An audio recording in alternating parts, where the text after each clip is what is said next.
네, 여러분 안녕하세요. 요즘 뭐 뉴스들이 아주 쏟아지고 있습니다. 그 중에서 뭐 이제 정부 조각 뉴스들이 쭉 있었고요. 이제 청문회 뉴스 뭐 이런 것들이 있습니다. 근데 청문회 뉴스 뭐 이런 멘트는 뭐 따로 드리는 것이 좀 적절치 않아 보이고, 이 조각 뉴스 중에 아마 뭐 정규제 TV 보시는 분들 중에 이제 그 연령이 좀 젊으신 분들은 아마 잘 기억을 못 하겠습니다만은, 우리나라 경제 관료는 크게 그 두 산맥이 있습니다. 한쪽은 이제 경제기획원이라고 불리는 정부 부처에서 이제 잔뼈가 굵은 분들이고, 또한 이제 흐름은 재무부라고 불리는 이제 곳에서 잔뼈가 굵은 분들입니다. 근데 이게 그 김영삼 정부 때 기획원과 재무부를 통합해서 재정경제원이다 뭐 이렇게 불렸던 또 시절도 있고, 뭐 붙였다 뗐다 이제 이것이 굉장히 복잡했습니다만은, 그 이후에 이제 김대중 정부 들어서 금융위원회 뭐 이렇게 빠져나오면서 여러 가지 정부 조직 개편이 계속 있었습니다. 그래서 지금은 기획재정부 이렇게 돼 있고, 기획재정부는 옛날에 재무부 더하기 경제기획원입니다만은, 그 재무부 기능 중에서 금융기능은 금융위원회 쪽으로 많이 빠져나온 이제 그런 상태로 되어 있는 거죠. 그래서 원래 고전적으로는 정부 예산 기능은 따로 예산청이 이렇게 가더라도 재무부 기능은 그대로 살려두는 것이 좋습니다만은, 지금은 재무부와 이제 예산 기능을 다 합쳐서 기획재정부라고 되어 있고, 그러니까 경제기획원과 재무부를 합쳐서 기획재정부 이렇게 되어 있습니다. 그러니까 금융기능이 이제 금융위원회로 빠져나와 있는 이런 상황입니다만, 이번에 사실 저는 개인적으로 기획원을 차라리 떼내고 예산청을, 예산 관련된 기능을 떼내고 온전히 금융하고 세제, 국제경제를 합쳐서 재무부로 가는 시스템이 맞다 이렇게 봤습니다만은, 어떻든 그렇게 되지 않았습니다. 근데 지금 이제 장관이다, 부총리다 이렇게 오를 만한 그 연대에 들어선 분들은 대개 그 공무원을 시작할 때는 경제기획원하고 재무부가 떨어져 있고 독립적이고 또 상호 견제하는 조금 성격이 다른 그런 이제 경제관료 양대 산맥 출신이다 이렇게 볼 수 있습니다. 근데 MB 정부 때는 이 재무부 라인 쪽이 아무래도 뭐 재무부 이제 출신 공무원들을 우리가 마피아라고 부르죠.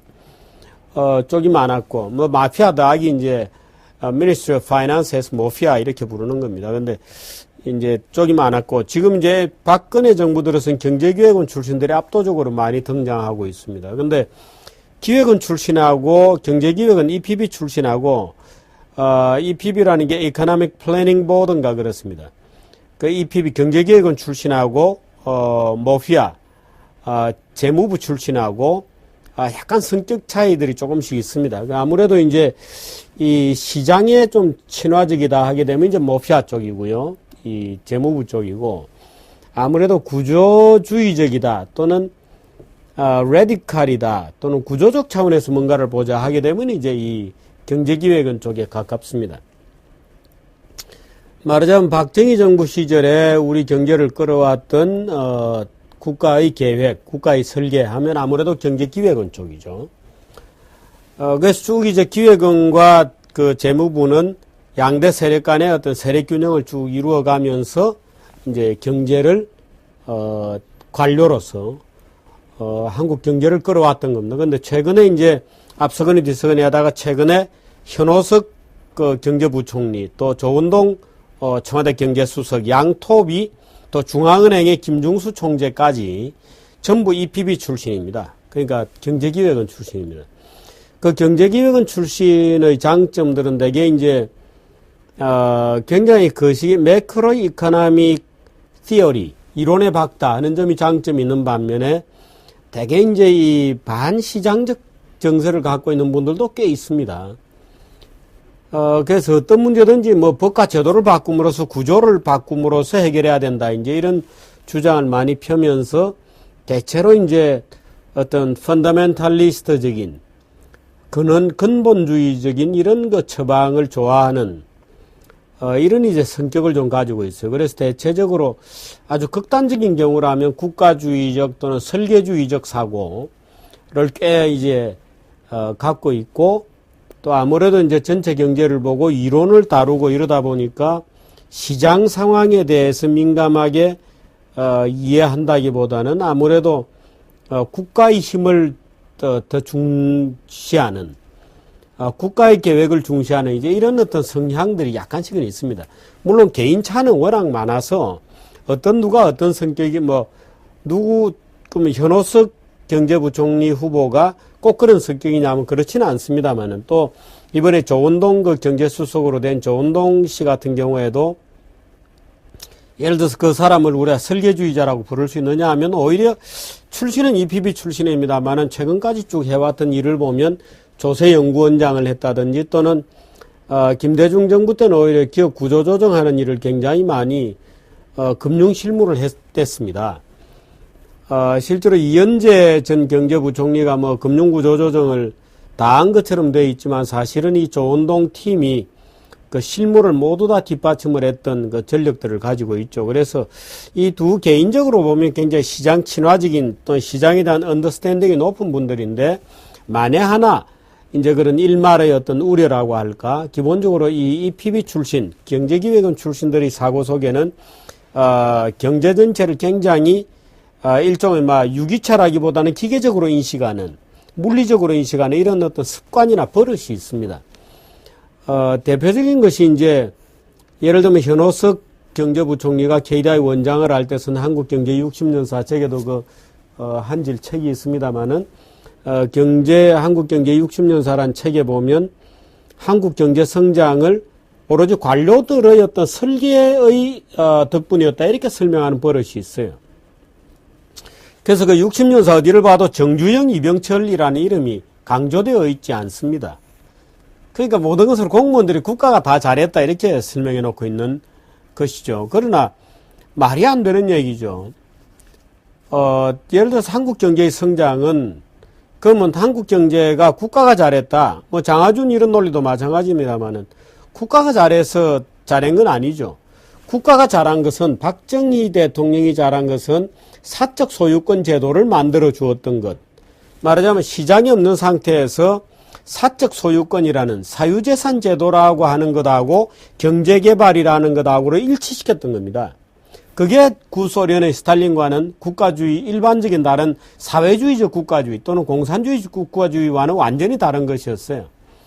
그러니까 국가의 여러 가지 경제계획이라는 것을 기업과 정신하고 잘 결합해서 엮어내고 예를 들어서 석유화학단지 또는 우리나라 중화학공 굉장히 중화학들이 많잖아요. 조선, 석유화학, 철강을 제외한 석유화학이라든지 조선이라든지 자동차라든지 전자라든지 이런 것을 국유 기업으로 하지 않고 전부 민간 기업으로 만들었던 겁니다. 그래서 이제 이병철 회장이 나오고 정주행 회장이 나오고 기라성 같은 기업가들이 일제히 전 세계를 질주해 나가면서 그분들이 말하자면 경제를 끌어올린 힘이었죠.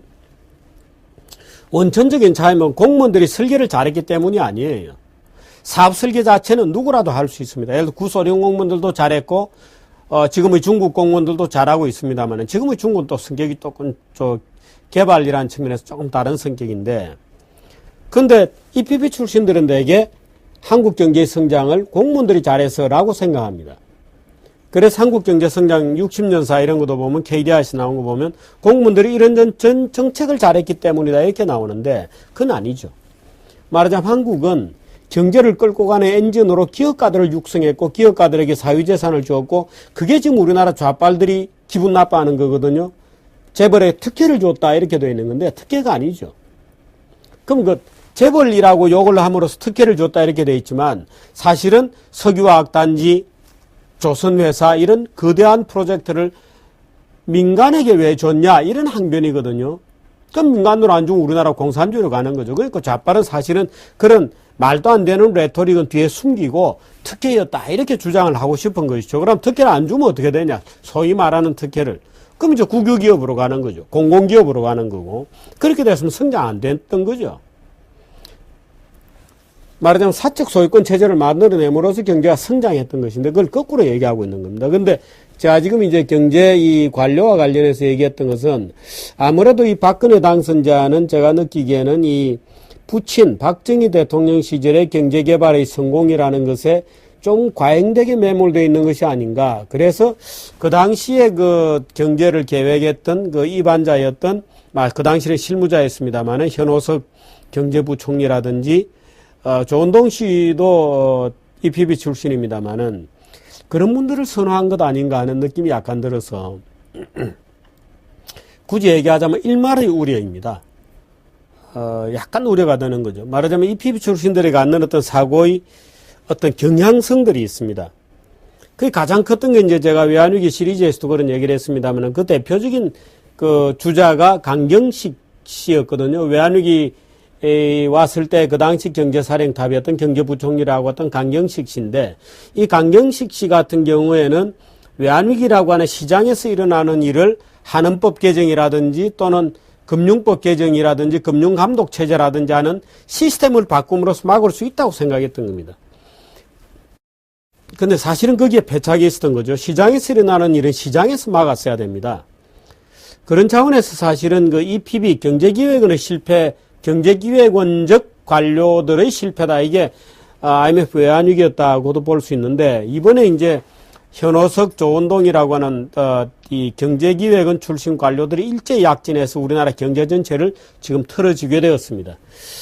더군다나 관료 출신이고, 그래서 저는 현오석 경제부총리나 조은동 경제수석을 개인적으로도 알고 있습니다만은, 개인적으로는 참 훌륭한 분들임에도 불구하고, 이제 이런 약간 고언이라고 할까, 이런 얘기를 좀 남겨두지 않을 수 없는 것이 이제 그분들이 가지고 있는, 또는 그분이 속한 집단의 어떤 오류, 이제 그런 점, 예를 들어서 과도하게 국가주의적이다. 또는 공무원들의, 관료들의 어떤 설계를 시장에서 일어나는 어떤 실제 경제, 리얼 이코노미하고 약간 혼동할 수도 있겠다 하는 이런 점은 제가 약간 이 불안으로 느끼고 있는 부분이어서 그 문제를 지적해 드립니다.